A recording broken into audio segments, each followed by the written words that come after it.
If you are listening and you are a part-time reseller, I commend you because reselling is a lot of work. We want to give some of our best tips and hacks for those of you out there who are doing this part-time. Hopefully it will give you a little motivation, a little boost, and a little bit better idea of how you can better run your reselling business, even if it's just part-time. I'm going to say the first thing. This is going to be very truthful. If you want to start reselling and you can only do it part-time, you need to really think about, do you have the time to commit to reselling? So don't start unless you have the time to commit. I think a lot of people start, they see that, oh, well, this person says it's that simple. You just go out and you buy something, and you list it and you sell it and you make this money. When in reality, it's a lot more than that. Reselling has a lot that's on the back end that people don't always show when you're following people, let's say on social media, and you're watching these reels of people going into a Ross store and they find a pair of Nike shoes and they're buying them for $25. And then they're going to show you the items that will sell on eBay and how much it will sell for. And then this is the profit they made. Well, they're not showing everything else that goes into it. Time to go find the items, bringing them home, cleaning them up, photographing them, storing them, and then prepping them when it's time to ship when they sell. Really, you need to be honest. Do you have that time to devote to reselling, even if it's going to be a part-time thing? The next tip that we have for you guys is to make sure that you speak to a tax professional, a CPA, early in your business, and that you understand what taxes you're going to be paying in your state, making sure that you understand the things that you need to be tracking. So like, receipts, expenses, gas, your mileage, all that good stuff. Making sure that you have separate finances for your business apart from like your day-to-day, checking account, and staying on top of all the administrative things. So keeping track of your inventory, your sales, your expenses, and all that good stuff that no one really loves to do, but is a really necessary part of the business. It doesn't really matter if you're part-time or if you're full-time. You're going to need to know what is required by your state.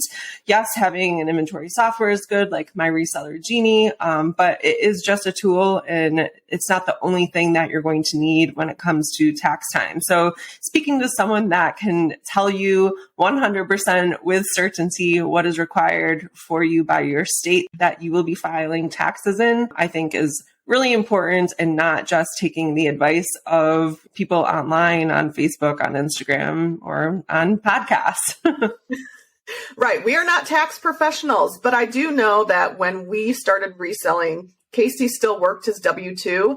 So then everything I was doing was our reselling business. And when you go from only having to file a W-2 for tax time, they've already taken out taxes for you. You can go to like H&R Block and do that. But then when you add reselling on top of it, because there's so much gray area with reselling and taxes, it's just really good to start off on the right foot.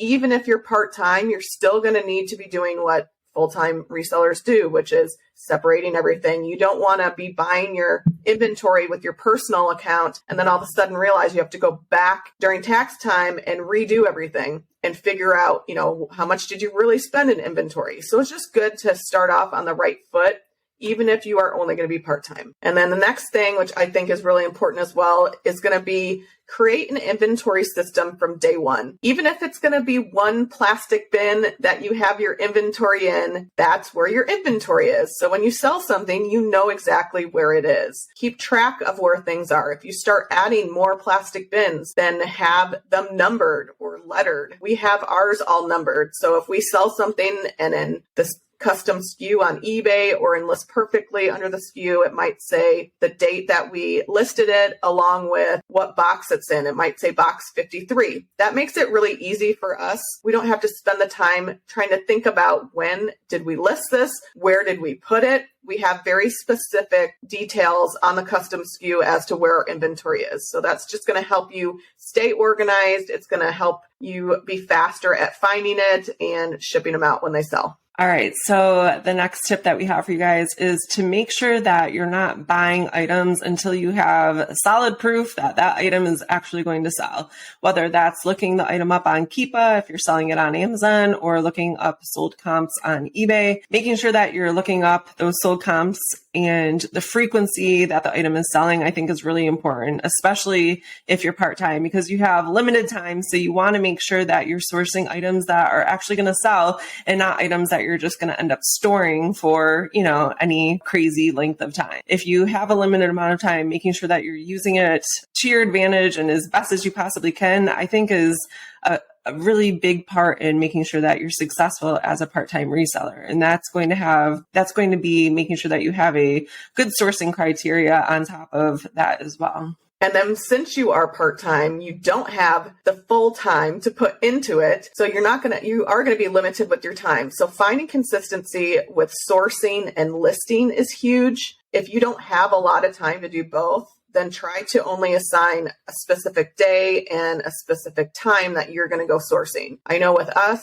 we used to kind of just go random. Why? Because we have the time. But now actually as full-time resellers, we're realizing time is more valuable. So we're trying to also do the same where we're assigning specific days and times where we go out and source. We know that's when we're going to do it. And then that way we can work everything around it. Making sure you're aware of how much time you have to spend, and then also figuring out a system that's going to help you save time in the long run. Okay, so with limited time, when you are selling part-time as a reseller, efficiency and speed are very important. So as soon as you can afford to, we recommend investing in things that are going to make your business and life run easier, like software, printers, storage solutions, Chrome extensions, stuff like that. Making sure that you're maximizing the limited time that you do have is going to ensure that you have more time to focus on the things that you want to be doing, the things that you're good at, sourcing, listing, stuff like that. Yeah, that could even be like investing in a thermal printer. So when you're printing your shipping label, you can use a regular ink printer, but using a thermal printer that's set up to just print the label directly from eBay as a 4x6, then you're going to be saving a lot of time because it's really simple to just print that out. You're not having to cut out the label. Okay, something that's going to be very time consuming at first is understanding how shipping works, especially if you start off on eBay. eBay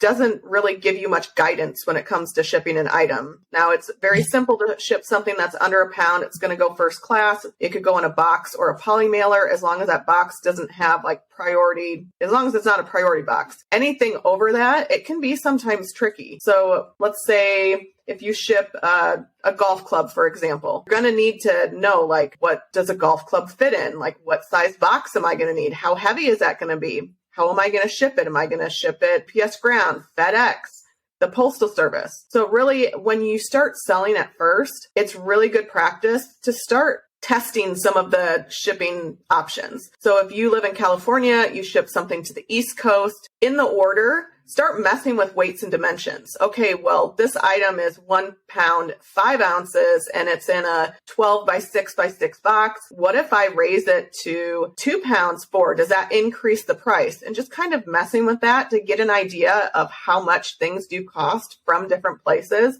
Because you don't truly know unless you do calculated shipping. But if you work the shipping cost into your item price, you want to make sure that that item is priced correctly. So you're not going to be screwed with a shipping cost that's way too high. So really taking the time, figure out that way you're better at estimating how much items will cost to ship. And then also, if you feel like shipping on eBay is taking too much time, maybe move to a different platform. Maybe move to Poshmark and Mercari, where it's very simple. They legit on Poshmark, they will give you a label, and as long as it's under 5 pounds, then you just put the item in a box or a poly bag, put the label on it, and boom, you're done. So if you don't have the time to really learn shipping, maybe starting on Poshmark is a better platform. All right. And the last tip that we have for you guys is to make sure that you're staying consistent. Always be learning. There's so much information out there. You might start we've said this before, you might start with clothing and you master, that niche. And then you find that you're really interested in discontinued items or toys or antiques or something like that. Keeping an open mind and learning about new niches is also going to help you. Don't be too hard on yourself. There's no finish line with reselling. We're all just trying our best and trying to make our businesses as successful as they can be.